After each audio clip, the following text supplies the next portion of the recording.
All right, what's going on, Santa Cruz Medicinals community? Good to have everyone here locking in on the health and fitness.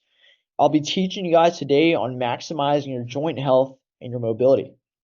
So I got a cool little presentation here for us. I'll be showing you guys a cooler routine you could do as well. So let me go and share you my screen. And let's go ahead and dive into it. All right, so this is maximizing your joint health and mobility. And then a little about me, guys. I'm Coach Ryan Mang, and you can find me on Instagram there. I've been working in fitness for about 8 years now. I've been a personal trainer, fitness coach. I've worked in a rehab setting. I've been a strength conditioning coach for high performing athletes. I was a research aide in my university. And over the last 8 years, been fortunate enough to coach over thousands of people all around lose anywhere from 10 to 100 pounds of fat loss and keep the fat off and build muscle as well. However, for me, it was not always this easy, right? This was me back in high school where I got my first injury. I grew up playing sports all my life. The second match of the wrestling season, I tore my rotator cuff, right? And this is where I felt like my life was spiraling downward at the time. Gosh, man, couldn't do the thing I loved. I was hurt. I was injured. I was gaining weight, and it led me down to this pursuit of self-improvement where I was learning on how to prevent this from happening today.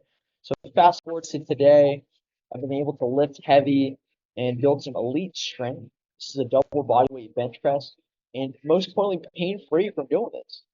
And I got some 100-pound shoulder presses, 100-pound pull-ups here. And yeah, I want to share with you guys today on how to stay safe while doing these things while you guys are learning fitness. So let's talk about joints. Joints, this is part of the body where two bones meet and allows for movement. The joint capsule is a complex structure and it consists of bone tissues, muscles, tendons, and ligaments. Now we know what it is. Let's talk about some of the lines of defense during a workout session. In this exercise session, bone, muscle, and tissue, they're all breaking down. In order to repair that, we need to really dial in these buckets here. This is the high performance approach order of operations. And it goes in order of most importance. First is going to be the sleep. Next is going to be nutrition, movement, performance, and skill. All right, so locking in on the sleep. Now, doctors, they'll tell you to get more rest, to get healthy, but they won't exactly tell you how to do it, right? And to be frank, they're just not trained to do so, right? As healthcare providers, they need you to get you the quick solution fast. And my girlfriend is actually a physical therapist too, and her practice is mostly about rehabbing through movement. Now, locking in on the sleep. Sleep is where healthy joints truly start. This is rebuilding a muscle and bone tissue. Like I mentioned before, during an exercise session, this is where your muscles are tearing apart. In order to repair that, you really need to get the sleep dialed in. And you ever feel like after a workout, say for example, after a workout, you'll wake up just really sore, get a really good night's of rest the next day, and you'll just feel recharged, feeling like Wolverine. Sleep recommendations, this is 7 to 9 hours daily. This is where true muscle building and fat burning takes place. And the more muscle you have, the more calories you burn at being a fat burning machine. Now, come with a good sleep hygiene routine. Go to bed at least 15 to 30 minutes before your desired sleep time. Other things you can do, make sure the room is cold, have a good blackout setup, try not to eat too close to bed, give it at least 3 hours so the digestion process starts. And yeah, try to avoid blue light leading into sleep. Now, reasons to sleep. This is going to decrease your risk of injury, increase your pain threshold, lowers your susceptibility to sickness, increases psychological and physical performance, reduces anxiety and irritability, and it improves your situational awareness, and it helps decrease your body fat. Now, I got a cool little graphic here. It's called the biological clock, right? And this is a cool way to kind of like program your day around. So you'll see at 7:30 a.m., this is where melatonin secretion stops. Your highest testosterone secretion is going to be like 9 or 10. So this is going to be important could be a good time to work out and such. And you'll see here later in the evening time, melatonin secretion stops. Now, there's a cool study about basketball players and sleep, and they have found that and their free throw percentage, they found that the basketball players that slept more, they had a higher free throw percentage, right? So really important. It's good for your brain cognition as well. All right, let's fast forward. Let's talk about locking in on the nutrition. Eat a diet rich in protein. A good recommendation is 0.7 to 1 gram per pound of body weight. fit healthy range. If not, you can do 1.7 to 1 gram of goal body weight. And I think the 1 gram is a good rule to follow just to really keep it simple and applicable. Now, protein, this is what's going to allow you to rebuild your tissue. This is the building block of muscle and bone, right? This is important for strength and performance and your body's ability to build muscle strength. So make sure you get enough protein. Make sure to get your healthy fats and vitamin D as well. So that's through your animal-based proteins. Think your grass-fed steaks, your pasture-raised eggs, high-quality dairy, Greek yogurt, and such. Vitamin D3 and K2, the animal-based proteins are going to be richer in these things. So, but vitamin D3 and K2 also helps a ton with your joint health. Now let's go ahead and move on to the movement piece here. Now, strength training, this promotes joint durability. Strength training, this is the best mobility training you can do. Strength training will strengthen your tendons, ligaments, and bone tissue. This is the fountain of youth. Now, slight increases every workout. You must have a good warm-up routine, right? You always want to increase your body temperature leading up to the workout. You never want to just be cold entering a workout. Think about 5 to 10 minutes of a cardio modality. Now, slowly warm up on your working sets. So, for example, don't just hop into a 315-pound deadlift. Start with like 135 for 5 pounds, 225 pounds for like a couple reps. Then you can do your 315 as your working set, right? And back to this whole piece too about movement. When you're strength training, like a day after, good mobility training you can do is actually like just moving more, right? If you're sitting behind a desk all day in a flex position, that's not going to be good for your joint health and recovery. So it's important to get a good rule of thumb is like 10,000 steps. Now, this is going to be about progression. Take small jumps every week. Add more reps before adding more weight. So, for example, if a set is about 4 to 6 reps for the first set, you can build up to the 6 reps. Build up to the 6 reps slowly, right? So 1 week might be 4, next week might be 5. Then once you finally hit 6, you could add 5 pounds the following week and aim for that 4 to 6 reps again.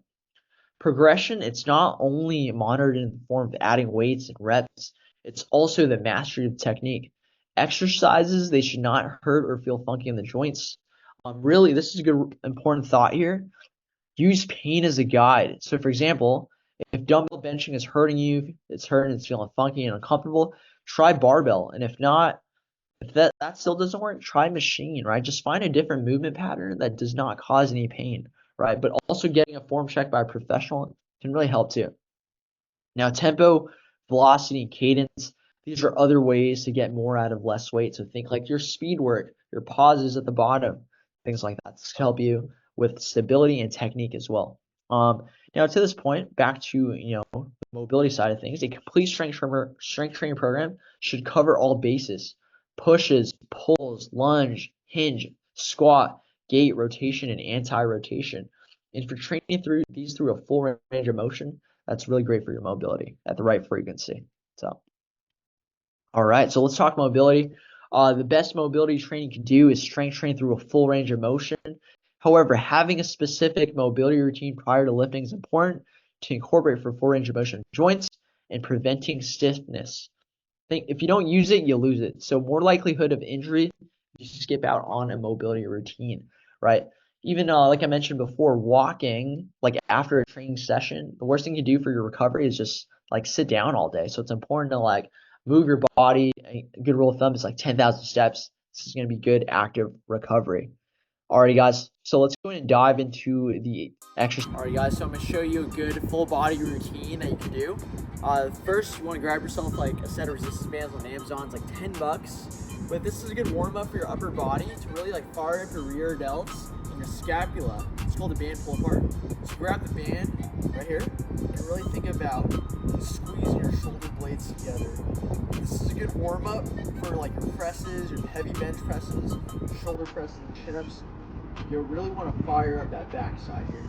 Do about 3 sets, 10 to 15 reps.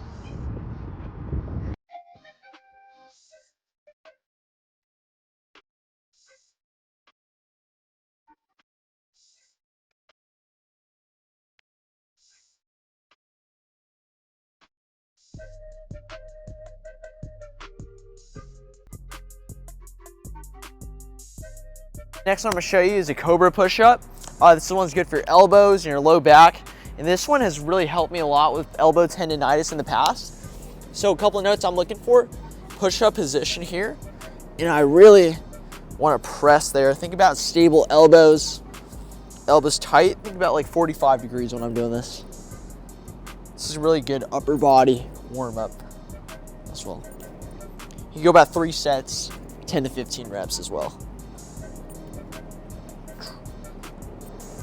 The main note for this one, try not to flare your elbows out too much so it's not like, from a bird's eye view, it's not here, it's more like here, 45 degrees tight. All right, so the next one, this is gonna be a passover. Now this one's good for opening up your T-spine, your thoracic spine.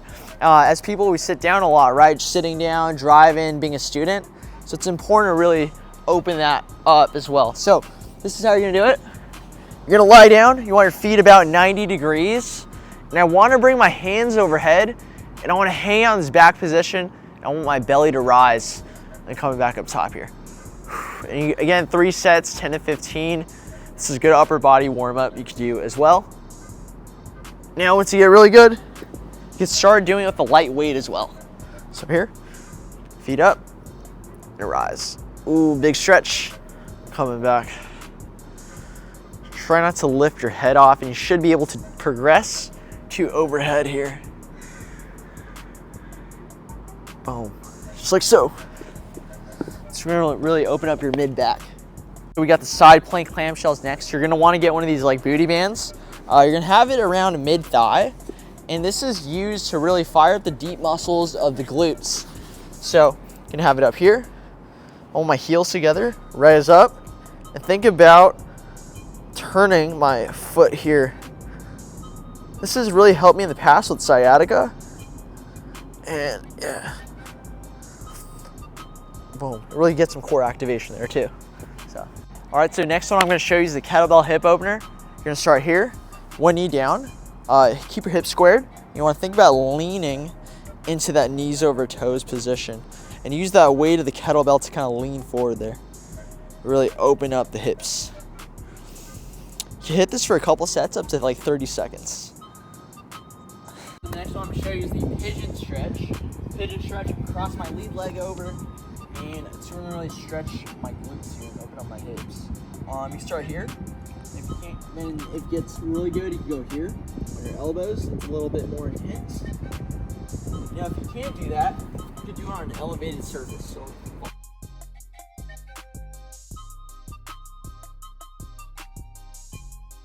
all right, so the next one I'm gonna show you is the side step. This one's good for activating the hips, and I'm gonna show you the monster walk as well. So a couple of notes I look for. It starts with the feet. Think big toe, pinky toe, and heel. It's gonna grab the floor like a hand. It's gonna create these strong arches, right? So I'm really low arched, and if you see me do that, my arch is kind of raised. So now soften in the knees and think mini steps. Take about 10 there. And we're gonna come backwards as well. Just like so. Now the next one, the monster walk. You're gonna dip the hips in an athletic stance here. Again, same concept with the feet. And think about turning the feet out. Think 1 o'clock and 11 o'clock.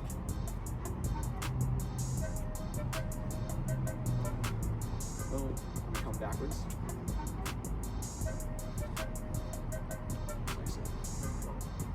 Good for the knees. The last I'm gonna show you is quad stretch and hamstring stretch. Quad stretch here. Opposite arm, opposite leg. Raising up, own that thing. Again, think about your feet, gripping the floor strong, and really fire up that glute as well. Now hamstrings, go on here, big scoops, come up high, straight leg, really feel that deep stretch in the hamstring. Alrighty guys, so I hope you enjoyed that video. Spend at least 5 minutes doing that routine.